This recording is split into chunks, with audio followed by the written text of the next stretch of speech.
19 September रोजी रात्री night patrolling करत असताना आपलं डिटेक्शन ब्रँचच्या स्टाफला दोन इसम म्हणजे संशयास्पद अवस्थेत फिरत असताना दिसलेले आहे. ते दोन्ही माणसाला ताब्यात घेतलं आणि ते पोलीस स्टेशनला आणलं. त्यांचे पूर्व इतिहास पाहिल्यावर त्यांच्या विरोधात आधीचे गुन्हा देखील दाखल आहेत असे समजलेलं आहे.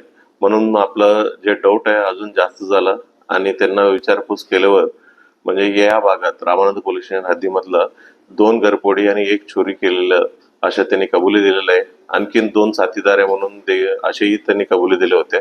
मग ते 4 आरोपी आहे. 4 आरोपींचं नाव होतं रवी प्रकाश चव्हाण, दुसरा आहे शेख शकील शेख, तिसरा आहे जुनेद उर्फ मुस्किम शाह आणि चौथा आहे गुरुदयाल सिंग ठाक.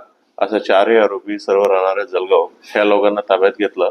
मग त्यांनी 3 गुन्ह्याचं कबुली दिलेलं आहे आणि 3 गुन्हा उघडकीस आणला आणि 3 गुन्ह्यामधलं एकूण 310 ग्राम सोन्याचं लगड आम्ही जप्त करण्यात आलेलं आहे आणि 250 ग्राम चांदीचं लगड, एक 2 व्हीलर असं आम्ही जप्त केलं. सर्व मिळून 34,49,000 रुपये किमतीचं मुद्देमाल आम्ही जप्त करण्यात आलेला आहे.